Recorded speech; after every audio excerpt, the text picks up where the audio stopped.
tema: mantendo a chama acesa. Domingo passado nós concluímos as mensagens sobre felicidade, estão todas gravadas em CD, se você quiser. 5 pregações domingo à noite, 5 estudos de terça-feira para você ouvir novamente. Hoje nós vamos começar 3 domingos falando sobre esse tema, mantendo a chama acesa. Vou usar 2 textos básicos para a nossa meditação. O primeiro é o texto de Levítico, capítulo 6, verso 12 e 13. É um texto que faz parte lá da lei que Deus estava dando para os sacerdotes do tabernáculo, e Deus falou isso aqui, uma das suas ordens aos sacerdotes. Vamos ler todos juntos? Levítico 6, 12 e 13. Mantenha-se aceso o fogo no altar, não deve ser apagado. Toda manhã o sacerdote acrescentará lenha, arrumará o holocausto sobre o fogo e queimará sobre ele a gordura das ofertas de comunhão.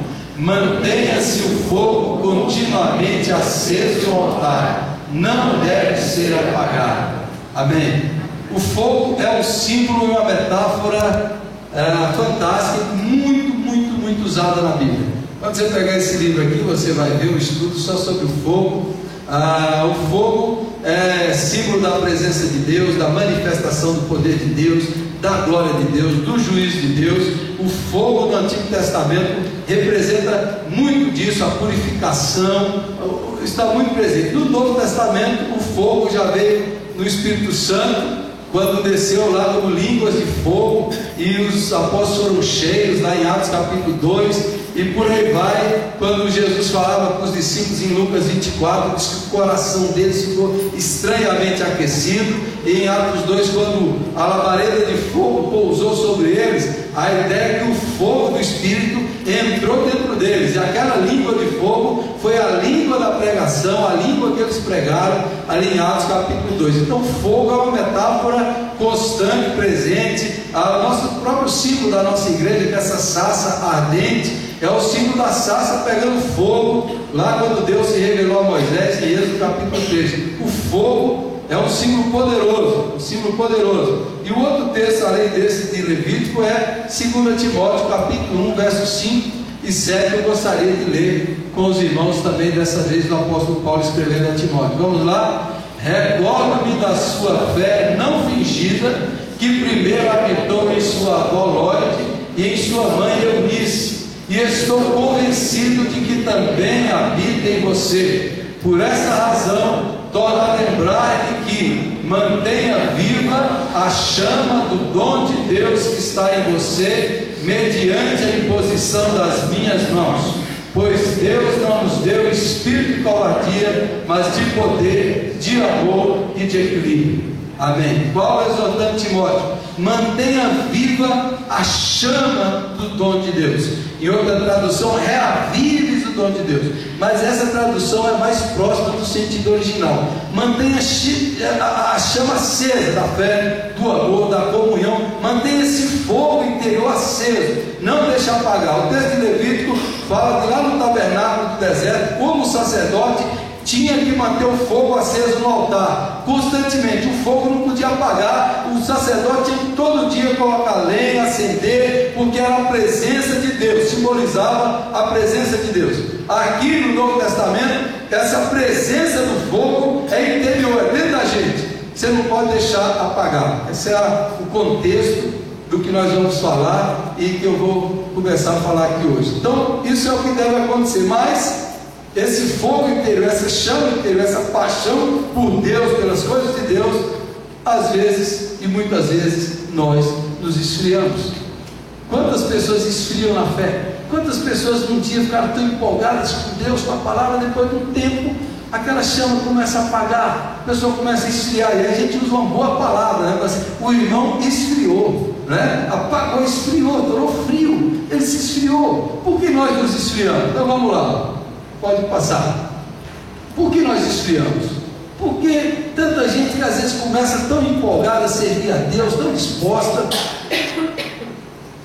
depois de um tempo a pessoa começa a perder o interesse.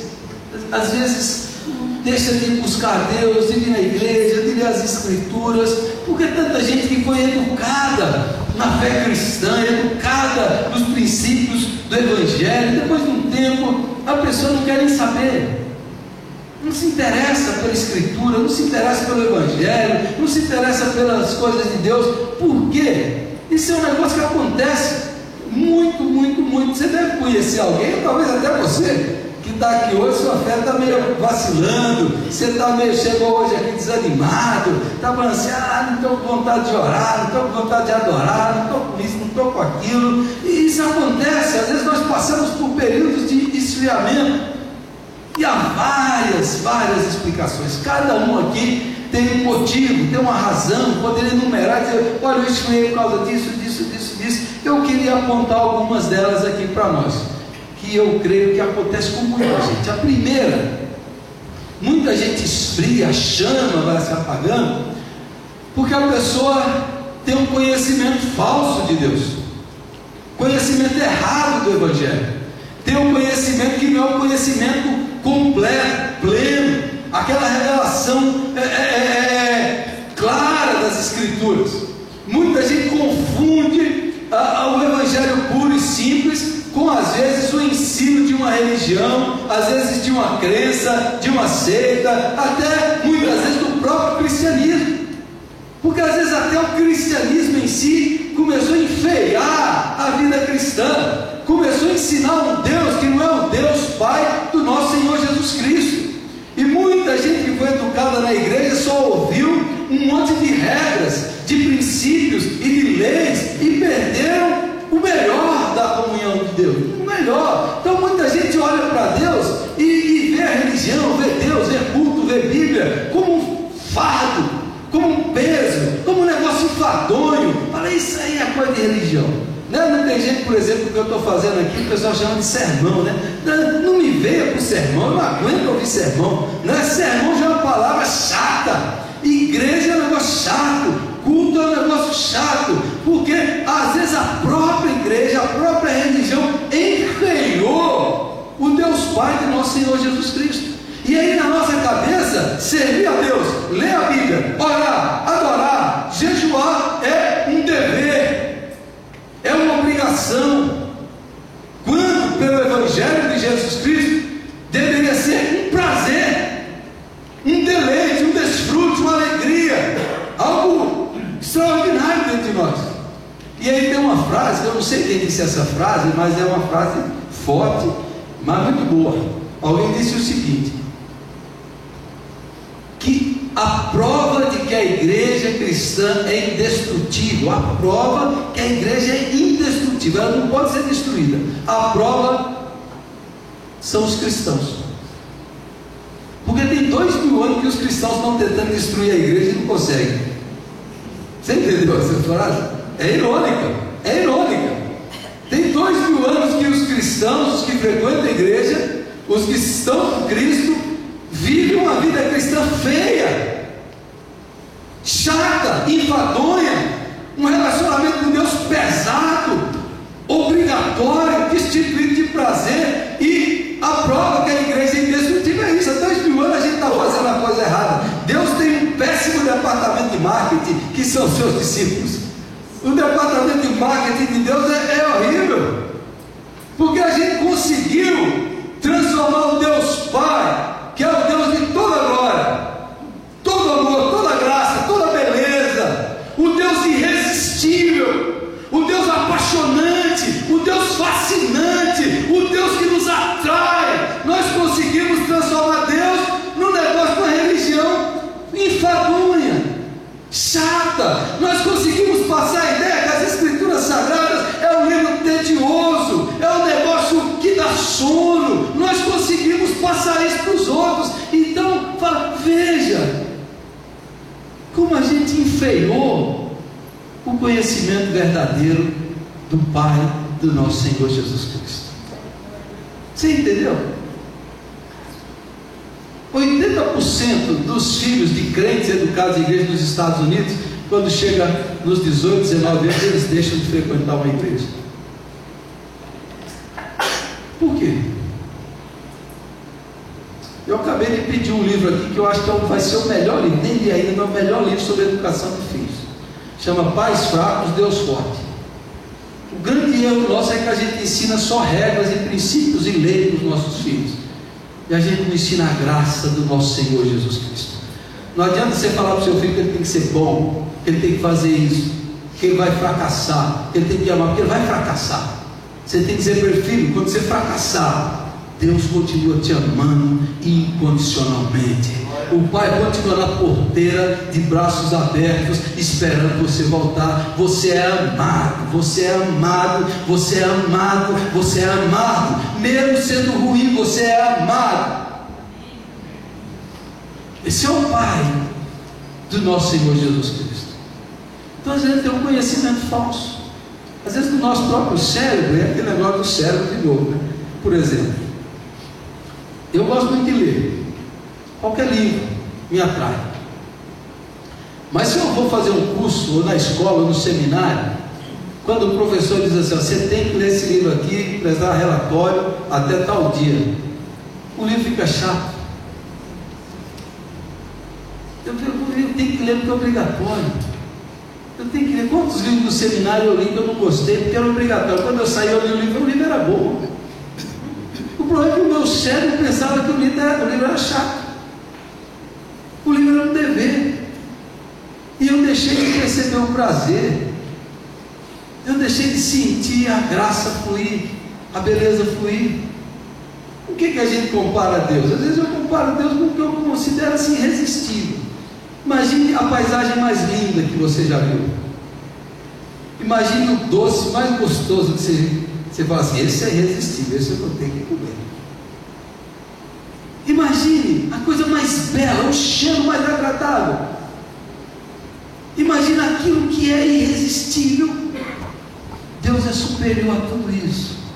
Ele é apaixonante, Ele é fascinante, Ele é interessante, Ele deveria ser irresistível. Mas para a maioria aqui é um negócio chato, é um negócio pesado. Ler a Bíblia, quando você fala de ler a Bíblia, dá até sono. Deveria ser um deleite, por causa do conhecimento falso. E aí entra a confusão. A confusão espiritual. Por que muita gente esfria? Porque ele confunde o evangelho puro e simples com os acessórios. Os acessórios são as pessoas, a igreja, os pastores, aqueles que servem a gente a ter uma comunhão com Deus, mas a gente vai colocando isso, vai acrescentando coisa no evangelho, e aí daqui a pouco você associa o evangelho com a igreja. Pessoas associam Deus com um pastor, com a igreja na sua infância, com aquilo, com um mau testemunho do outro, e ela vai associando, ela vai fazendo uma confusão, ela vai fundindo coisas. Aí na mente dela, Jesus Cristo é parecido com aquele ali, ou com aquele outro, ou com aquele outro, e a pessoa perde a essência do evangelho puro e simples, de que Jesus é puro e simples. Ele não precisa de tudo isso, que a nossa relação com Deus deve ser feita sem intermediários, sem acessórios. No máximo a gente ajuda, mas nós devemos ter uma relação pessoal com Jesus Cristo, sem confundir isso daí. Esses dias eu comprei no mercado um pote de açaí, vou tomar açaí. Aí a Cláudia foi ler lá, não devia ter lido, lá que leu, o que menos tinha lá era açaí. Leu que o que menos tinha era açaí. Eu falei: tem um monte de coisa misturada. O que acontece? Tem muita gente que vem para a igreja, o que ela menos vê é Jesus Cristo. Ela fica olhando para o fulano, para o outro, para aquele outro. Ela fica olhando para o culto, para isso, para aquilo, para aquele outro, e deixa de perceber que aqui tem um centro, uma essência, que aqui tem um motivo para a gente se reunir nesse lugar, que aqui tem algo maior, superior, e é Ele que nos motiva, que nos atrai, que nos fascina, que nos encanta, que nos apaixona, que é o Senhor Jesus Cristo. Ele é o centro, Ele é o fundamento, Ele é o cabeça. É por causa dele que nos reunimos, é com Ele que nos relacionamos. Ele deveria nos atrair, nos fascinar. Quando eu me converti, tinha um pastor lá na igreja, lá na Bahia, que era um pastor muito ruim. Imagina um pastor ruim. Pastor ruim é aquele que é invisível durante a semana, você não acha ele, e incompreensível no domingo. Você não compreende nada que ele fala. Pense, se algum dia nós apaixonados por Jesus, a gente falou assim: você acha que um pastor vai conseguir me impedir de adorar Jesus Cristo? Você acha que um pastor vai conseguir me afastar do culto a Deus? Você acha? Jamais, jamais, porque a igreja se reúne em nome de nosso Senhor Jesus Cristo. É Ele que é o centro, é Ele que habita, é Ele que opera, é a Ele que cantamos, que adoramos, que oramos, é Ele que está no nosso meio.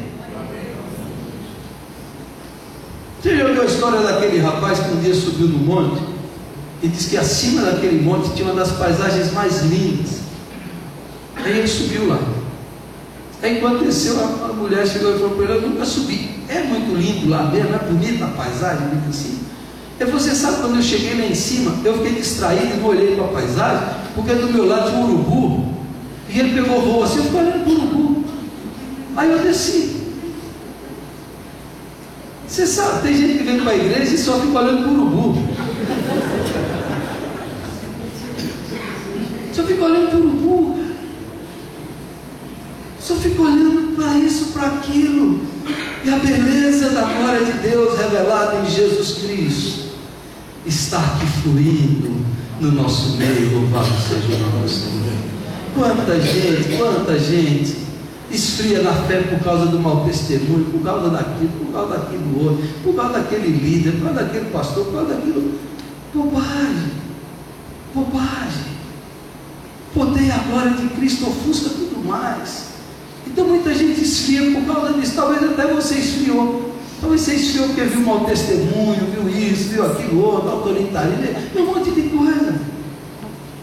E seu coração foi esfriando porque a sua fé ficou misturada. Então às vezes é bom a gente se decepcionar. Foi muito bom. Esse pastor que eu falei na Bahia foi ótimo para a minha vida, para a vida dos meus irmãos. Ele foi ótimo, porque nós desenvolvemos uma vida com Deus pessoal, independente do pastor. Fez com que nós orássemos mais e nos consagrássemos mais, independente dele, que às vezes nos chamava de profetas de Baal, porque a gente orava. Imagina o pastor chamar isso, os jovens da igreja. Então, quanto antes você se decepcionar com as pessoas e se apaixonar por Jesus Cristo, melhor será para a sua fé. Então isso daí, outro, comodismo e conforto. Por que a gente esfria? Ele vai ficando acomodado. Muito conforto, a vida moderna é muito confortável. A vida hoje é muito confortável, a gente tem muito controle. A gente tem controle sobre tudo, a gente tem celular, tem isso, sabe de tudo que está acontecendo, faz isso, faz aquilo outro. Como alguém escreveu antigamente, seu filho saía, você precisava orar por ele. Hoje não, ele sai, você liga: filho, onde você está? Ah, ele está ali, estou bem, então não precisa, ele já está bem, não precisa continuar orando. Não, mas ele saía, não tinha como orar, sem orar, sem interceder. Então hoje, a vida moderna, confortável, cômoda, faz com que a nossa fé vá esfriando. Quando a gente não tem desafios, quando a gente vive na nossa zona de conforto, a nossa fé não cresce, a gente precisa ser desafiado, ser estimulado, a gente precisa disso. A gente precisa disso, é por isso que eu estou dando esse livro para você hoje, para te desafiar. Porque normalmente a gente vai acomodando, vai ficando confortável, a vida vai passando e a rotina, e você deixa de orar, de crescer, de ter comunhão, de dar testemunho, de evangelizar, e você vai esfriando a fé. Vai esfriando. Quanta gente esfria na igreja por causa disso? Ah, está tão cômodo, eu entro e saio do mesmo jeito, eu vou lá, presto meu culto, vou embora, é isso que eu quero, não quero envolvimento, eu chego em casa, assisto lá o meu programa de televisão e tal, aí a fé vai ficando fria. Se você não é desafiado, se você não sai do seu conforto, sua fé não vai crescer. Se você não exercitar a sua fé, você não vai crescer, sua fé vai apagar. A tendência é essa. E um cristão, ser cristão é igual andar de bicicleta. Se você parar de se movimentar, você cai. Você parar de ser útil, de orar, de dar testemunho, de buscar em Deus, se você parar, a partir desse momento você começa a cair no pecado, você começa a cair na sua fé começa a esfriar. Você parou: estou parado, estou estagnado, não estou fazendo nada. Você ficou parado, você começa a cair. Quarto, e aí é uma explicação de tudo. Por que a gente esfria? Porque tem um conflito espiritual. Por que nós esfriamos? Porque o diabo quer esfriar você. O leão, vosso adversário, o leão que ruge, rodeando ao seu derredor, procurando a quem possa devorar. Diz o leão, o diabo, o falso leão que ruge, que nos persegue. O diabo quer esfriar a nossa fé. Aí tem um sistema, que é o mundo. Esse sistema do mundo quer esfriar a nossa fé. Aí tem a nossa carne, a nossa velha natureza, preguiçosa, egoísta, mesquinha, relaxada, acomodada. Ela quer esfriar a nossa fé. Ela não quer que você pratique, que você cresça, que você aqueça o coração com as coisas de Deus. Não quer.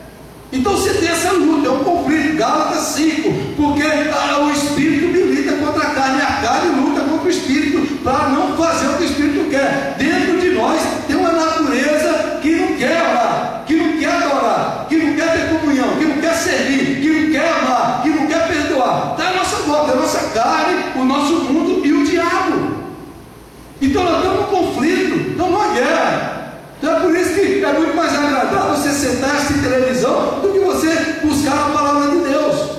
É muito mais cômodo você às vezes ficar na sua casa e não fazer nada dos reinos de Deus, não servir ninguém, não perdoar, não amar, porque a nossa carne é assim, ela é preguiçosa, ela é egoísta, ela é mesquinha, é assim que é a nossa natureza. E o diabo, o vosso adversário, tenta esfriar a nossa fé. Então assim, se você hoje está frio na fé, fala assim, estou sem vontade, não vejo a hora desse culto acabar, ou culto demorado, o pastor que fala, tagarela.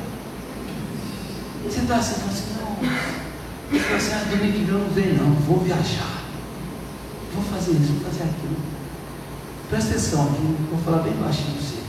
Você está do jeito que o diabo gosta.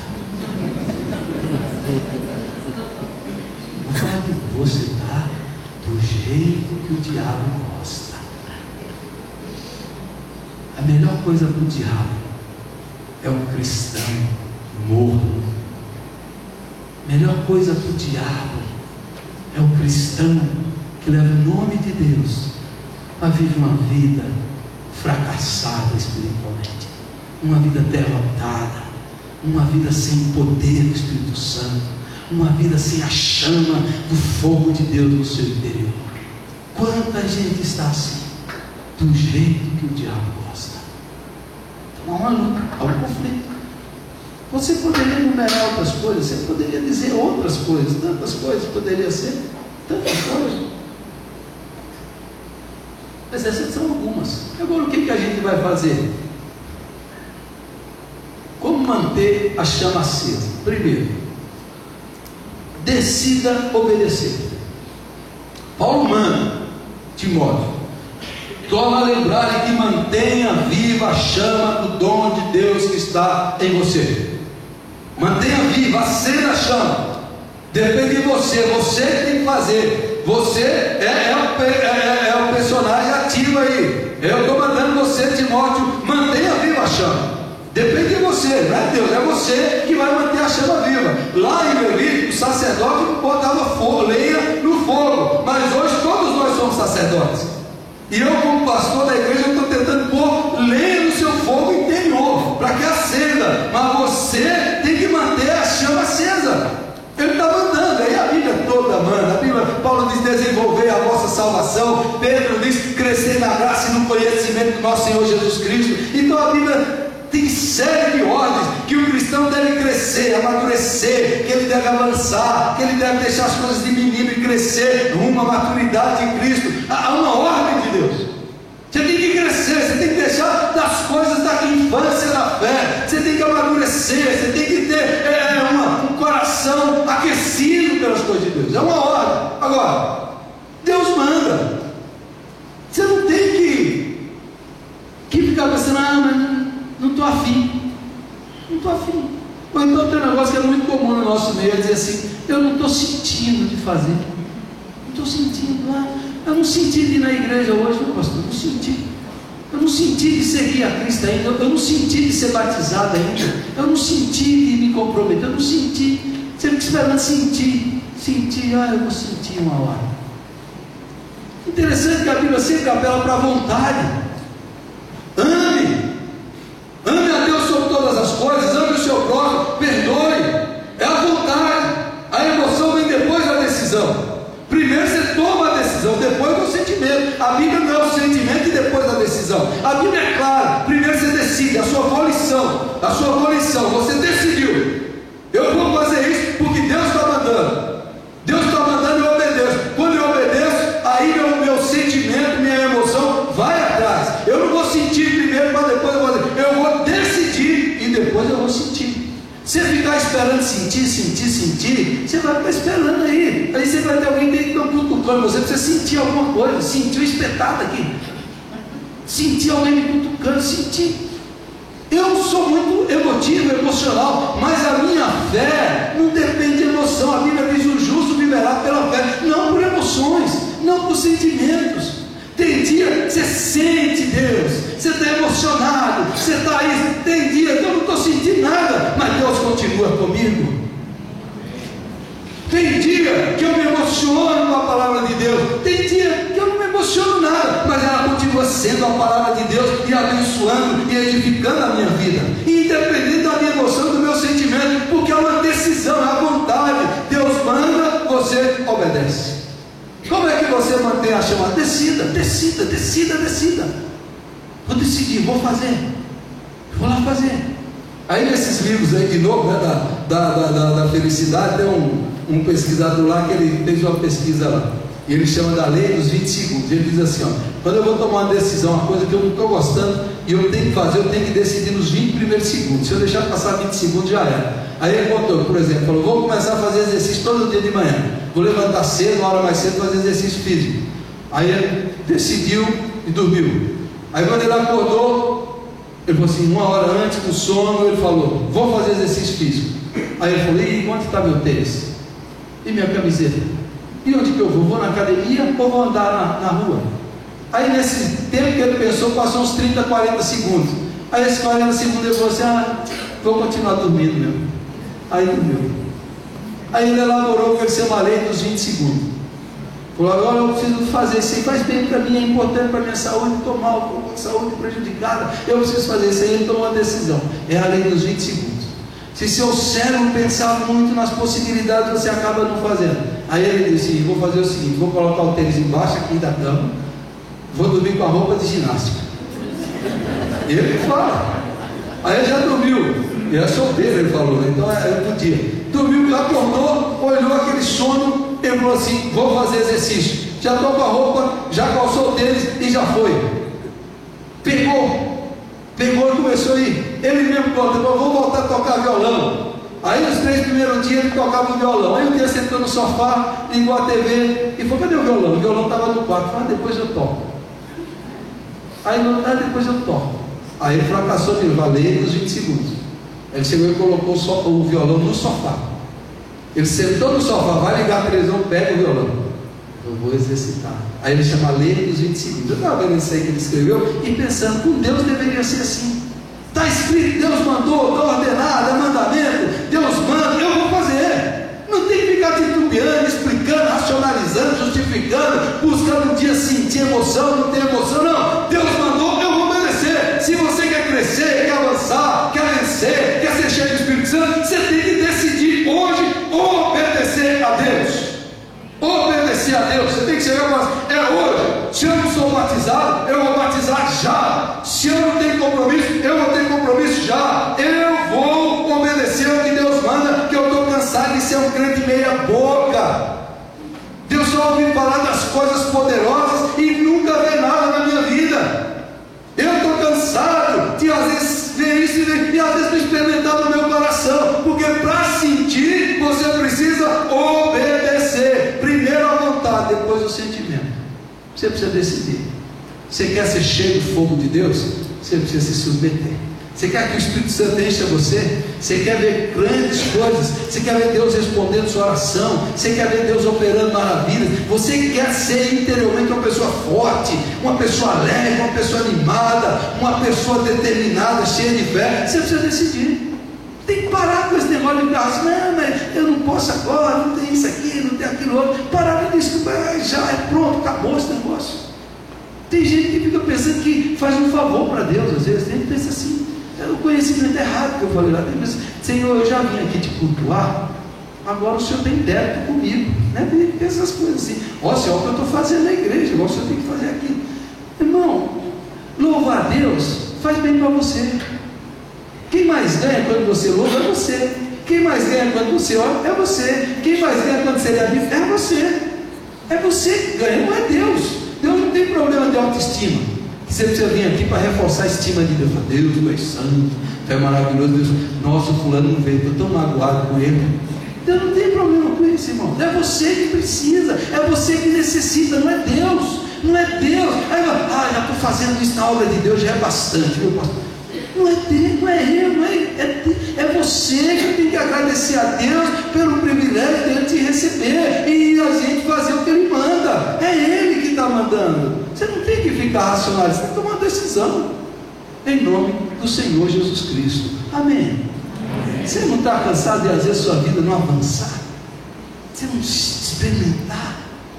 Você não está? Você precisa tomar uma decisão, cara. Você precisa tomar uma decisão nesse negócio. Segundo, disciplina.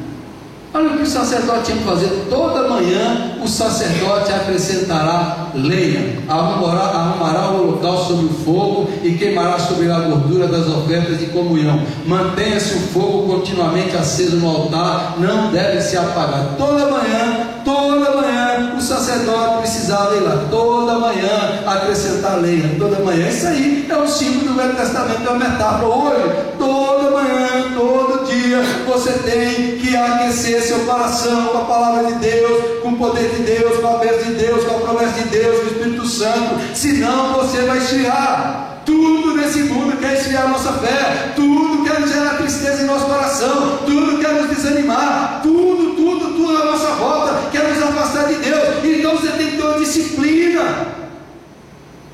Agora a disciplina não é barganha, é para você, é para mim. Eu faço isso porque faz bem para mim. Aí, usando a metáfora do exercício físico de novo, eu vou lá para a esteira. Os primeiros minutos é a pior coisa do mundo. Esteira é um negócio horrível, vamos ser sinceros. Você começa a andar naquela esteira e você fala assim, meu Deus do céu. Até o doutor Drauzio Varela, que é maratonista, ele fez um vídeo esse dia falando que exercício físico não é natural. O ser humano não foi feito para fazer exercício físico. O doutor Drauzio falou, e é verdade mesmo. Você vem naquela esteira ali, primeiro minuto você fala assim, hoje eu vou desistir. Que negócio chato, meu Deus. Aí vou só 5 minutos. Vou mais 5, vou mais 10. Aí quando seu corpo esquenta, quando você atinge o alvo, aquilo vira uma delícia. Uma delícia. Quando eu estou nos 40 minutos, 45, aquilo começa a suar. Aquilo começa a ficar bom, agradável. E faz bem. E aí você passa o dia inteiro mais disposto. A metáfora da vida espiritual é assim. Não estou com vontade de orar, não estou com vontade de ler a Bíblia, mas eu vou ler.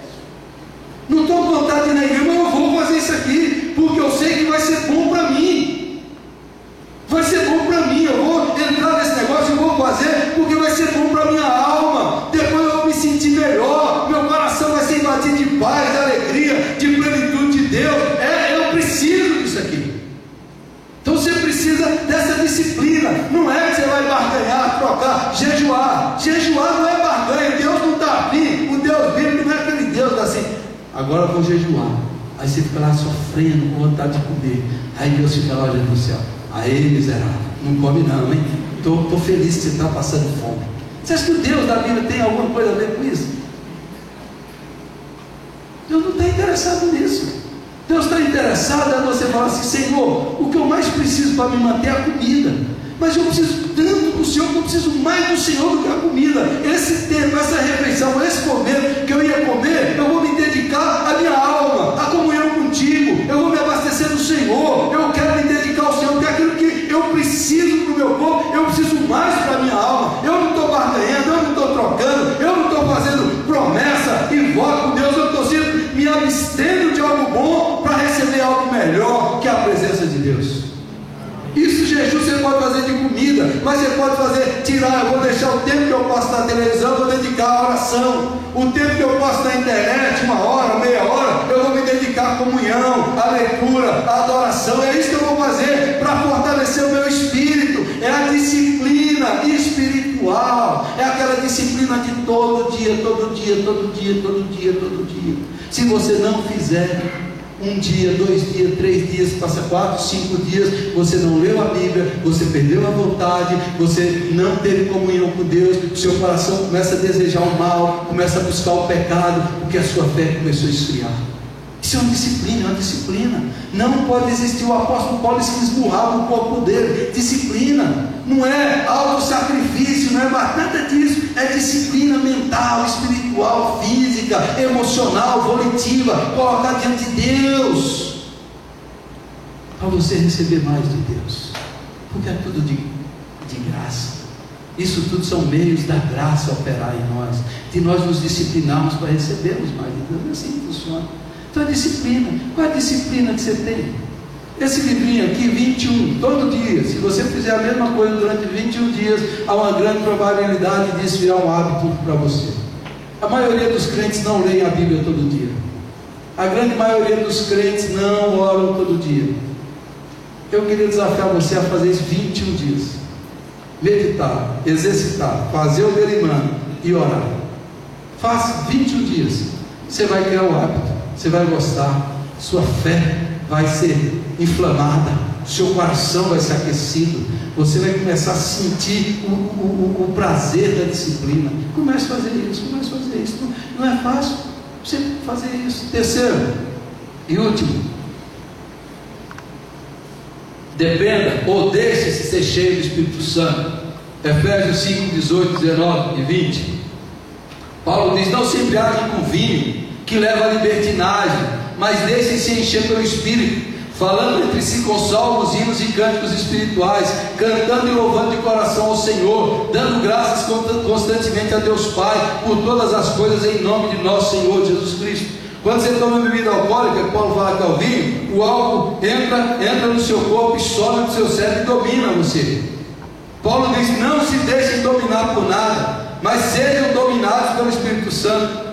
Deixe o Espírito Santo encher você, deixe o Espírito Santo encher. A nossa participação é passiva. Deus quer encher, Deus quer derramar, é a gente que não quer receber. Aí a voz passiva: deixe o Espírito Santo encher você. Você tem que deixar, você tem que parar e falar assim: me enche, Senhor, limpa meu interior, me purifica. E Paulo diz: como que a gente é cheio? À medida que você é cheio do Espírito Santo, você fala salmos, hinos e cânticos, você canta, você louva e você dá graças. E quanto mais você fala, canta, louva e dá graças, mais você é cheio. E quanto mais você é cheio, mais você fala, canta e dá graças. É um círculo virtuoso. Agora, quanto mais você fala bobagem, quanto mais você canta besteira, quanto mais você murmura, quanto mais você reclama, quanto mais você maldiz, mais vazio você fica. Quanto mais vazio você fica, mais bobagem você fala, mais coisa errada você faz, mais você maldiz a vida. Aí é um círculo vicioso.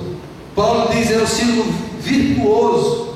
Você é cheio. Quem é cheio, fala, canta e dá graças. Quem fala, canta e dá graças é cheio. Quem é cheio, fala, canta e dá graças. Você entendeu? Eu quero ser cheio do Espírito Santo. Comece a falar entre vós salmos, hinos e cânticos espirituais. Comece a louvar, comece a dar graças, comece a bendizer, comece a falar das coisas de Deus. E o Espírito Santo vai encher você, em nome de Jesus.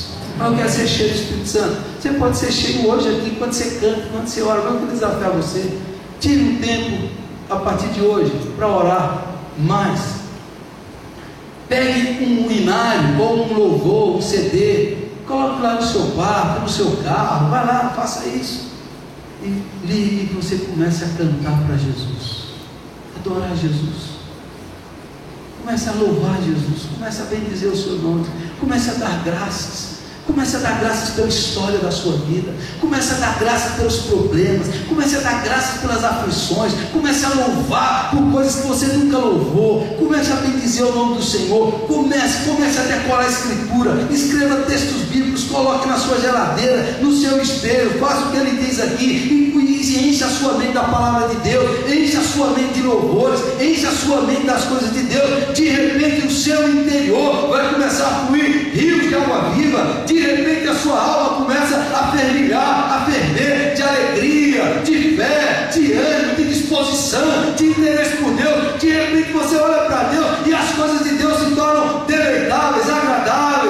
os seus olhos, porque o Espírito Santo está dentro de você. O Espírito nos guia para as coisas de Deus, a carne nos leva para as coisas da carne. Então é um desafio que eu quero deixar para todos nós hoje aqui. Senhor, eu quero ser cheio do Espírito Santo. Eu quero ser cheio do Espírito Santo. Eu quero ter prazer em Deus. Eu quero ter prazer na palavra. Eu quero me deleitar no Senhor. A última conclusão minha seria essa quarta palavra: decida, disciplina e dependa. Que eu não coloquei no slide. A última seria: deleite-se no Senhor. Desfrute de Deus. Ame a Deus. Deixe o amor de Deus ser derramado no seu coração. Como nós cantamos, deixe o êxtase de Deus brotar dentro de você. Como eu queria, irmão, que você experimentasse esse êxtase espiritual que Paulo experimentou, que João experimentou, que Pedro experimentou. É quando o nosso coração, a nossa alma é invadida, é inundada pelo Espírito Santo de Deus, e o céu enche a nossa alma, e aí as coisas de Deus se tornam preciosas, gloriosas, maravilhosas, encantadoras, fascinantes. Aí Deus se torna belo, aí as coisas de Deus nos atraem, aí Deus se torna irresistível, porque o Espírito Santo revelou para você quem Deus é. 21 dias de oração, jejum e comunhão com o Senhor. Eu queria desafiar você a fazer isso na sua vida, e Deus vai fazer grandes coisas no seu coração. Para vir hoje aqui, vocês viram que eu vim de terno, né? Botei o terno eu comprei na Coreia, terno ungido. Aí eu lembrei, estava lembrando tudo que eu vi lá na Coreia e testemunhei aqui para os irmãos. Aqueles cristãos apaixonados, todo dia no templo, orando, chorando. Tinha uns irmãos lá, que eu fui lá naqueles dias que a gente passou lá, 10 dias naquela reunião de oração. O irmão 10 dias chorava. Eu falei, louco, esse irmão foi amoroso, chorava, clamava. É natural, Deus, queremos mais de Deus, precisamos do Senhor, visita-nos, ó Deus. Arrebata o nosso coração, Senhor. E aí aquele povo orando, e a presença de Deus enche aquele lugar, porque havia um desejo sincero, uma busca intensa de Deus, e Deus se derramava naquele lugar. Derramou naquele país, visitou aquele país, aquelas igrejas. O povo entra na igreja e sente a presença de Deus. Aquela nação que estava acabada na década de 60, a segunda potência hoje. Um país que cresceu extraordinariamente, e assim, igrejas enormes, com milhares e milhares de membros, e aquele povo orando, buscando a Deus com fervor, com intensidade, e as grandes coisas que Deus tem feito ali, as maravilhas.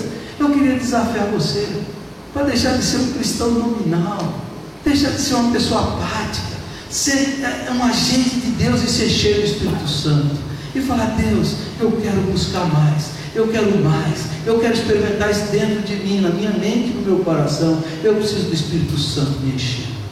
Você quer? Você deseja? Você quer tomar uma decisão, quer fazer uma disciplina e quer se entregar ao Espírito Santo? O Espírito Santo encher você, em nome de Jesus. Vamos ficar em pé?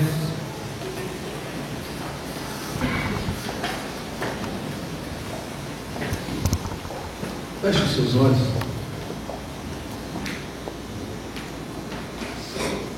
Olhos.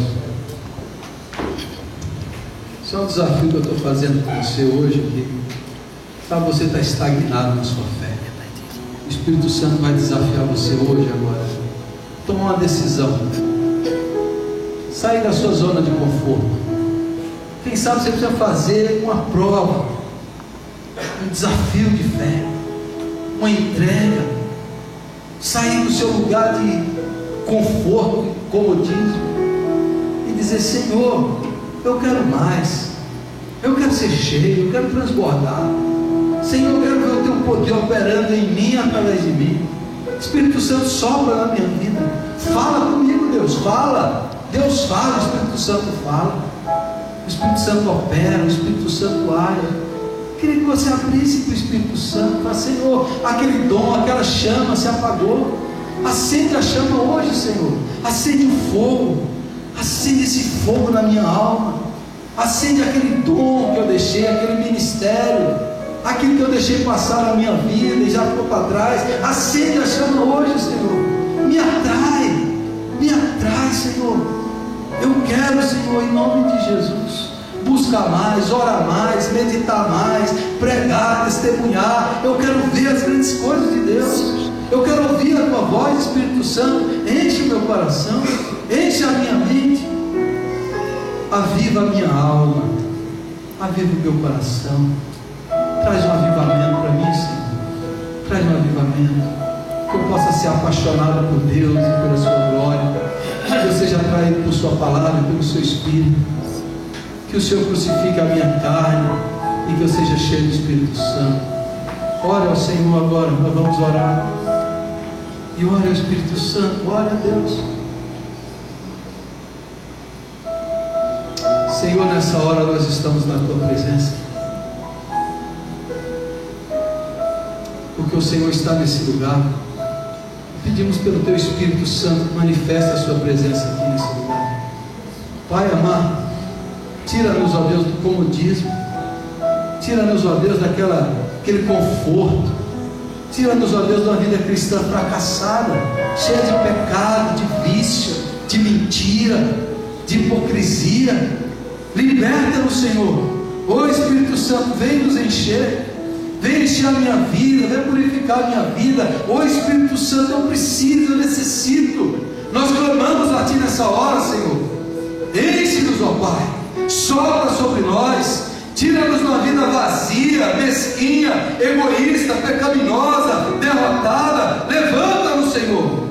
Ergue-nos, ó Deus, como cristãos cheios do Espírito Santo, cheios de fervor, cheios de poder, cheios de autoridade, de intrepidez, de ousadia, no poder do Espírito Santo. Eu oro, Senhor, por pessoas que estão frias da fé, que a chama se apagou, que o dom se apagou, que muitos aqui, ó Deus, a chama está apagando, que deixaram de servir, deixaram de ministrar, deixaram de ser úteis, ó Pai. Que o Senhor acenda a chama hoje, em nome de Jesus, e que todas as nossas desculpas, mentiras e racionalizações caiam por terra, Senhor, no poder do Espírito Santo, no poder de Deus, no poder do nome de Jesus. Que o Senhor nos visite, que o Senhor quebre cadeias, algemas, prisões, que o teu fogo queime a frieza, o gelo espiritual da alma, que o Espírito Santo aqueça o nosso coração, que a chama de Deus possa ferver a nossa alma, possa queimar dentro de nós, em nome de Jesus. Que a tua palavra seja o nosso alimento, seja mais doce do que o mel, em nome de Jesus. Que essa igreja experimente um avivamento do Senhor no nosso coração, nesses 21 dias, ó Pai. Que enquanto cada um lê, meditar e orar, cada um aqui na sua casa, no seu trabalho, seja cheio do Espírito Santo de Deus, seja cheio dos dons e do fruto do Espírito Santo. Que cada irmão e irmã, na sua família, na sua casa, o Espírito possa inundar, invadir cada família com a glória de Deus, com o poder de Deus, com a unção de Deus. Faça isso, ó Deus, para que essa igreja seja transformada, seja avivada, seja fervorosa de espírito, seja obediente ao Senhor, em nome de Jesus.